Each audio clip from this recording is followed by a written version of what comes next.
Plasma membrane का microscopic view, जिससे आप समझ पाएंगे कि कैसे एक प्लाज्मा मेम्ब्रेन चारों तरफ से सुरक्षा देती है। उनके बॉडी के स्ट्रक्चर को आज की क्लास में हम लोग देख रहे हैं। ये छोटे छोटे स्ट्रक्चर जो पार्ट देख रहे हैं, यह प्लाज्मा मेम्ब्रेन दरअसल वसा और प्रोटीन का बना हुआ भाग है। नाम से समझ में आ रहा होगा कि कोशिका की झिल्ली, जिसे कहते हैं प्लाज्मा मेम्ब्रेन, इंग्लिश में क्या कहते हैं, प्लाज्मा मेम्ब्रेन। जो इनके अंदर प्लाज्मा वाला मटेरियल होता है ना, जो अर्ध चिपचिपा मटेरियल होता है, उनको ढकने वाला कवर। समझ लीजिए कि आपका कोई बैग है, बैग के अंदर बहुत सारे सामान आपने रख रखा है और उस बैग को ढकने के लिए पतला सा आवरण चाहिए, और वह पतला आवरण क्या है हमारा, कोशिका झिल्ली। पतला आवरण क्या है, कोशिका झिल्ली। इस कोशिका झिल्ली से क्या होता है कि पूरा का पूरा यह कंट्रोल होगा। क्लियर? अब जरा ध्यान से समझिए और जानने की कोशिश कीजिए कि कोशिका झिल्ली पूरा कंप्लीट ये कैसे कवर करेगा। कोशिका झिल्ली या कंप्लीट पूरा कवर कैसे करेगा, इसके बारे में जान लेते हैं। तो वास्तव में कोशिका झिल्ली के लिए बहुत सारे मॉडल निकल कर आते हैं और अलग अलग रूप में लोग अलग अलग कहते हैं। कुछ लोग क्या कहते हैं कि प्रोटीन और लिपिड्स का बना है। किसका बना है जी? प्रोटीन और लिपिड्स का बना है। और प्रोटीन और लिपिड्स में भी कहते हैं कि बीच में जो है आपका लिपिड्स है, लिपिड्स का मतलब वसा, और ऊपर क्या आपका प्रोटीन है, नीचे क्या आपका प्रोटीन है। क्लियर है आप लोग को? और इनकी पूरी अगर मोटाई का बात कीजिएगा तो यहां से यहां तक की पूरी मोटाई जो है 75 एंगस्ट्रम की है। कितने की है? 75 एंगस्ट्रम इसकी मोटाई होती है। किसकी? कोशिका झिल्ली की। बनी किसकी होगी? प्रोटीन और लिपिड्स की बनी होगी। क्लियर? अब क्या होगा कि बीच में इसके क्या मिलेंगे? वसा मिलेंगे, और दोनों तरफ क्या मिलेगा हमारा? प्रोटीन मिलेगा। क्या मिलेगा? प्रोटीन मिलेगा। एक और मॉडल है, एक और मॉडल कहता है आपका कि बीच में आपका वसा जो होगा ढेले के समान होगा। सॉरी, बीच में क्या होगा कि प्रोटीन ढेले के समान, और ऊपर से क्या होंगे? लिपिड्स होंगे। एक मॉडल कुछ लोग ये भी कहते हैं कि ऐसा भी हो सकता है, लेकिन जनरली ज्यादा पॉपुलर जो है कि दोनों तरफ से प्रोटीन और बीच में होंगे वसा। दरअसल क्या होता है कि ये बहुत सूक्ष्म संरचना है। आप समझिए ना कि 0.01 माइक्रोमीटर वाले पूरी कोशिका की आकार हो अगर, और उस कोशिका के आकार के अंदर हमें उसका कवर देखना हो कि उसके अंदर जो मटेरियल ढका हुआ है उसका कवर कितना बड़ा है और उसके कवर में क्या क्या है। अगर उस संरचना के बारे में हमें जानकारी प्राप्त करना हो तो समझ सकते हैं कि कितना टफ होगा, कितना हाई लेवल का हमें माइक्रोस्कोपिक व्यू होना चाहिए, ताकि हम लोग इस बात का अंदाजा लगा सके कि वास्तव में उसमें होता क्या है। तो उसके अंदर मेनली वसा और प्रोटीन दो चीजें पाई जाती है। क्लियर है? एक वसा और दूसरा क्या? प्रोटीन। वसा का लेयर बीच में और प्रोटीन ऊपर की तरफ और नीचे की तरफ उसे बांध के रखता है। क्लियर? अब क्या होती है कि जो यह प्रोटीन और लिपिड्स की बनेगी, तो यह क्या होती है कि वास्तव में जो यह झिल्ली बन के तैयार होती है, यह जो झिल्ली बन के तैयार होगी, यह पूरी तरह से झिल्ली नहीं होती है, यह अर्ध पारगम्य होती है। कैसी होती है कि कुछ मटेरियल इसमें आर पार कर सकती है, इसलिए इसे क्या कहते हैं? अर्ध पारगम्य झिल्ली। यह अर्ध पारगम्य झिल्ली से बना हुआ ये आपका कोशिका झिल्ली चारों तरफ से वसा और प्रोटीन की लेयर के साथ बना होता है। ये जो ग्रीन कलर की आपकी पार्ट्स दिख रहे हैं, ये उसकी बाहरी कवर के रूप में है, जिनसे होकर कोई पदार्थ अंदर तो आ सकता है, लेकिन सभी पदार्थ की अंदर आना या फिर सभी पदार्थों को अंदर से बाहर जाना संभव नहीं हो पाता है। इस वजह से इसे अर्धपारगम्य झिल्ली या फिर चयनात्मक अर्धपारगम्य झिल्ली के नाम से भी जाना जाता है। फ्रेंड्स, एक एक पार्ट को हम इसकी कहानी समझते हैं कि इसके अंदर किन पदार्थों को जाना पड़ेगा। इनके बाहर कुछ स्ट्रक्चर भी होते हैं। इन स्ट्रक्चर में सिलिया, फ्लैजिला ये निकले हुए रहते हैं। ये कैसे स्ट्रक्चर निकलेंगे इसे हम लोग देखेंगे। देखिए, जो ब्लू कलर की बाहर की तरफ पार्ट दिख रही है, उसी से निकलकर बनेगी आपकी क्या? झिल्ली बनेगी, और उसी से बनेगी सिलिया और फ्लैजिला। अर्ध पारगम्य झिल्ली। अब अर्ध पारगम्य झिल्ली को भी एक और बात कहते हैं हम लोग कि अर्ध पारगम्य में भी यह चयनात्मक होगा। क्या होगा? चयनात्मक होगा। मतलब क्या कि यह सिलेक्शन करेगा, यह पहले सोचेगा समझेगा कि किसको अंदर जाने देना है। इसका गेटमैन होता है भाई, इसका किसका? कोशिका झिल्ली का, जो ये तय करेगा कि किस मटेरियल को अंदर जाने देना है और किसको अंदर जाने नहीं देना है। तो इस वजह से इसे हम लोग क्या कहते हैं कि चयनात्मक अर्ध पारगम्य झिल्ली। किसे कहेंगे? तो इसकी कोशिका झिल्ली को, क्योंकि कोशिका झिल्ली के अंदर सारे मटेरियल अंदर नहीं जा पाते हैं, कुछ मटेरियल जाते हैं और कुछ अंदर के बेकार पदार्थ जो होते हैं यह कोशिका के बाहर भी जाते हैं। तो इस वजह से इसे चयनात्मक अर्ध पारगम्य झिल्ली भी कहते हैं। बात यह आती है कि यह झिल्ली बन के हमारी तैयार हो जाती है। अब बात आती है कि इसके अंदर, इस कोशिका झिल्ली के अंदर रचनाएं किस किस तरह की, इसके ऊपर और भी कुछ रचनाएं मिलेगी हमें क्या? तो बिल्कुल इनके अंदर रचनाएं मिलती है। तो इसके अंदर कहां मिलेगी? यह जो कोशिका झिल्ली है, कोशिका झिल्ली के ऊपर माइक्रोविलाई मिलता है हमें। क्या मिलता है हमें? माइक्रोविलाई। अब सोच रहे होंगे माइक्रोविलाई का मतलब क्या होता है? तो माइक्रोविलाई का मतलब सीधे समझो में आप समझिए कि इसके ऊपर छोटे छोटे रोम की तरह स्ट्रक्चर है। ये दिख रहा है आप लोग को? ना दिखे तो माइक्रोस्कोप से देखिएगा आप लोग। ये सब तो माइक्रोस्कोप वाला फोटो है ना, तो माइक्रोस्कोप से देखिएगा आप लोग, जूम करके माइक्रोस्कोप से, तब ना आपको दिखेगा जी। माइक्रोस्कोप वाला चीज देख रहे हैं आप, आपको अंदाजा कैसे लगेगा कि आप माइक्रोस्कोप वाला चीज देख रहे हैं? थोड़ा जूम कीजिए और स्पेशली इस पार्ट पे लाइए और तब देखिए कि माइक्रोविलाई कैसा होता है, तो आपको समझ में आ जाएगा। तो माइक्रोविलाई क्या होते हैं? छोटे छोटे रोम के समान झिल्ली के ऊपर पतली सी परत होती है जिसे हम लोग माइक्रोविलाई कहते हैं। ये स्ट्रक्चर पहला मिलेगा हमें। दूसरा स्ट्रक्चर क्या मिलेगा कि सिलिया और फ्लैजिला। क्या मिलेगा हमें? सिलिया और फ्लैजिला। जनरली कहीं पे अगर कोई पूछता है हम लोग से तो हम लोग क्या कह देते हैं? सिलिया ही फ्लैजिला और फ्लैजिला ही सिलिया। जनरली आपसे भी कोई पूछे तो आप कह दीजिएगा कि सिलिया के सम्मिलित रूप को ही फ्लैजिला कहते हैं। और जनरली आज तक यही कहते आए होंगे कि सिलिया के सम्मिलित रूप को ही फ्लैजिला कहते हैं। लेकिन वास्तव में सिलिया और फ्लैजिला में भी डिफरेंस होता है। वास्तव में सिलिया और फ्लैजिला एक ही चीज नहीं होती है, लेकिन लगभग लगभग काम में समानता होती है। इसके वजह से हम लोग कह देते हैं कि सिलिया ही वास्तव में हमारा क्या है? फ्लैजिला है, जिसे हम लोग फ्लैजिलम भी कहते हैं। लेकिन वास्तव में ऐसा होता नहीं है। सिलिया क्या होता है? सिलिया आकार में छोटा होता है। जरा समझिए ध्यान से सिलिया और फ्लैजिला को। यहां पे समझिए, सिलिया,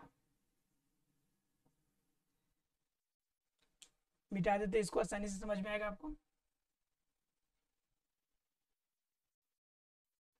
देखिए, एक सिलिया और दूसरा आपका फ्लैजिला।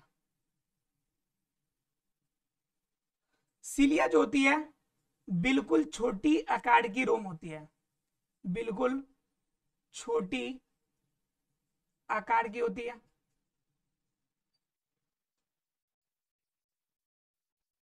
और महीन होती है। और क्या होती है? महीन भी होती है। क्लियर? पहला चीज। लेकिन ये क्या होगा? अपेक्षाकृत लंबा होगा, अपेक्षाकृत लंबा होगा और मोटा होगा। क्लियर है? पहली बात। ये क्या होता है कि सिलिया जो होता है हमेशा ग्रुप में रहता है, 100 200 की ग्रुप में होता है, 100 200 की ग्रुप में, समूह में होगा। और फ्लैजिला क्या होता है कि ये ग्रुप में नहीं पाया जाता है। ये क्या पाया जाएगा? 1 2 या 3 आपके फ्लैजिला एक साथ मिलेंगे, फ्लैजिला एक साथ मिलेंगे।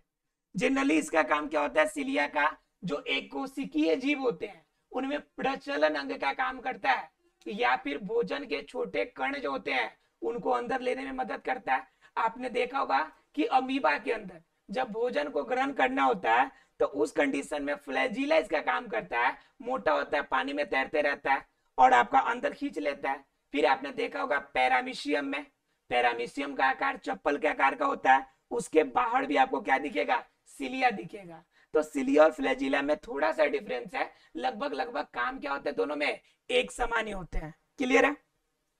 और ये रंध्र कहाँ मिलेंगे हमें, तो ये मिलेंगे अर्ध पारगम्य झिल्ली मतलब कोशिका झिल्ली के ऊपर। क्लियर है सब किसी को? दो स्ट्रक्चर हमें मिल गए। अब ये स्ट्रक्चर मिल गया, हम जान ले कि कोशिका झिल्ली के अंदर क्या पाया जाता है, क्या क्या स्ट्रक्चर होते हैं। अब बात कर लेते हैं कि कोशिका झिल्ली का कार्य क्या है। कि कोशिका झिल्ली है तो इसका कुछ तो काम होगा, बिना काम के आपके बॉडी के स्ट्रक्चर सारे थोड़े ना बने हैं, इसका कोई ना कोई आपके बॉडी में रोल रहा होगा। तो देखिए क्या रोल है आपका। तो क्या कहता है कि इसके कार्य की चर्चा करेंगे हम लोग। किसकी चर्चा करेंगे? कार्य की। अब देखिए इसके कार्य में पहला जो काम होता है, ये क्या करता है कि पदार्थों का आदान प्रदान करता है, पदार्थों का आवागमन करने में मदद करता है। अब आप सोच रहे होंगे कि आवागमन किस तरह का होता है। आवागमन का मतलब पदार्थों को आने देगा, जाने देगा। तो आवागमन भी मुख्य रूप से दो प्रकार के होंगे। एक होगा क्या, एक होगा निष्क्रिय विसरण और एक क्या होगा, सक्रिय विसरण। अब जरा ध्यान से समझिएगा, एक होगा निष्क्रिय, एक होगा सक्रिय। कोई काम ज्यादा एक्टिव होके करता है तो उसे क्या कहते हैं, सक्रिय। अब कुछ बच्चे होंगे कि पढ़ रहे होंगे, पढ़ते पढ़ते मोबाइल हाथ में लेकर, लैपटॉप लेकर सो जाते हैं, ठीक है, तो वो निष्क्रिय क्वालिटी के कहलाएंगे, क्योंकि आपने पूरी बात तो सुनी नहीं, आपने पूरी बातें समझी नहीं, आधा वीडियो पर से स्किप कर दिया, तो समझ में कैसे आएंगे। टॉपिक समझने के लिए आपको बैठना पड़ता है, थोड़ा सा समय देना पड़ता है। देखिए, तो कहता है कि निष्क्रिय और एक बात कहता है कि सक्रिय, अंतर है दोनों में। क्या अंतर है भाई? कि निष्क्रिय जो निष्क्रिय होगा उसमें क्या होगा कि उसमें पदार्थों को ले जाने ले आने में किसी भी तरह की आपको अलग से बाहरी बल की आवश्यकता नहीं पड़ेगी। मतलब क्या? वैसा विसरण की क्रिया जिसमें कोशिका को बल न लगाना पड़े, कोशिका को बल नहीं लगाना पड़े। अब सोच रहे होंगे कि ऐसी कौन सी क्रिया है जिसमें बल नहीं लगाना पड़ेगा। अब जरा एग्जांपल से समझिए, आसानी समझ में आ जाएगा आपको। ये जरा देखिए, मान लीजिए कि ये दो गिलास है और एक गिलास बिल्कुल यहां तक बढ़ा हुआ है और एक गिलास मात्र यहीं तक बढ़ा हुआ है, और दोनों को एक पाइप से जोड़ दिया। दोनों को क्या कर दिया हम? एक पाइप से जोड़ दिया। अब बताइए कि इस ए वाले का बी में पानी जाने के लिए हमको धक्का देना पड़ेगा क्या? क्या धक्का देकर ए से बी में जाएगा क्या? बिल्कुल भी नहीं जाएगा। ये तो ऑटोमेटिकली इसमें से निकल के जाता रहेगा। कब तक जाएगा? जब तक दोनों क्या ना हो जाए, बराबर ना हो जाए। तो यह क्या हो गया? इसमें कोई अलग से बल नहीं लगाना पड़ा, तो इससे हम लोग कहते हैं निष्क्रिय। क्या कहते हैं? विसरण, निष्क्रिय विसरण। यानी कि विसरण की वैसी प्रक्रिया जिसमें पदार्थों को घुल मिलकर एक जगह से दूसरे जगह तक जाने के लिए अलग से कोई प्रेशर, अलग से कोई पंप या बल न लगाना पड़े, तो उससे हम लोग क्या कहेंगे? निष्क्रिय। उसे कहेंगे निष्क्रिय विसरण। तो निष्क्रिय विसरण क्या हो गया हमारा? कि निष्क्रिय विसरण हो गया कि बिना प्रेशर का चला जाए। राइट, पहला केस निष्क्रिय विसरण। दूसरा होता है आपका सक्रिय विसरण। दूसरा क्या होता है आपका? सक्रिय विसरण। तो सक्रिय वाला में क्या होता है कि हमें पंप करना पड़ता है। क्या करना पड़ता है? पंप करना पड़ता है। मतलब क्या? कोशिका पदार्थों के आदान प्रदान करने के लिए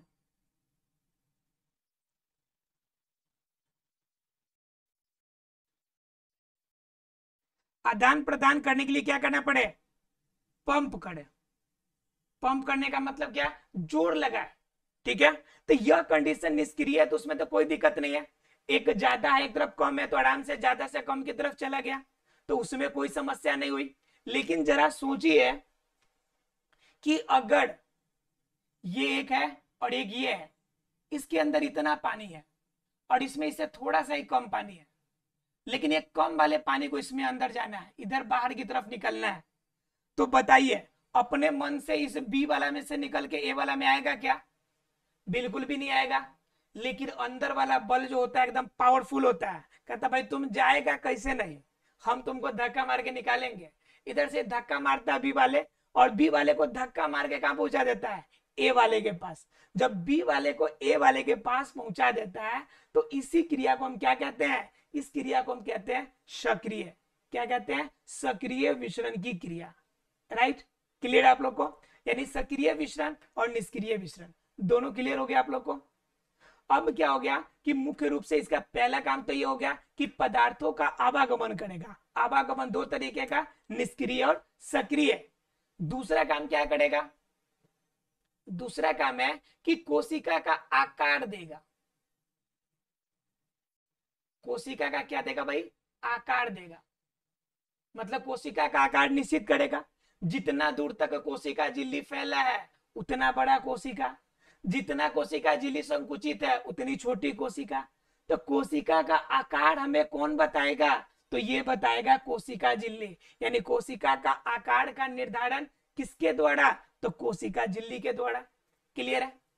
तीसरा काम, कोशिका को बाहरी सुरक्षा देता है। कोशिका को बाहरी सुरक्षा देता है। अब जरा सोचिए कि यह बाहर से अगर मान लीजिए कोशिका पर कोई अटैक होता है तो कोशिका के सबसे बाहरी कौन है? कोशिका झिल्ली है। अटैक का सामना कौन करेगा? कोशिका झिल्ली। बाहर से कोई मारेगा, दो चार मुक्का, दो चार फैट मारेगा तो चोट पहले किसको लगेगी? कोशिका झिल्ली को। तो कोशिका झिल्ली बाहर से पिटाई सहेगा लेकिन अंदर वाले को सुरक्षित रखेगा। मतलब क्या? कोशिका को बाहरी रूप में सुरक्षा देने वाला जो चीजें हैं वो कौन सा है? कोशिका झिल्ली बाहरी सुरक्षा देगा। तो इस तरह से हमारे कितने कार्य हो गए? 3। पदार्थों की आवागमन करेगा सक्रिय और निष्क्रिय रूप में। दूसरा क्या हो गया कि कोशिका का आकार हमें क्या करके देगा? एक निश्चित आकार देगा, कि आकार निश्चित करके देगा। और तीसरा काम जो होगा, कोशिका को बाहरी आघातों से, बाहरी चोटों से सुरक्षा देने का काम होगा कोशिका झिल्ली का। आशा फ्रेंड्स क्लियर हो गया होगा आज।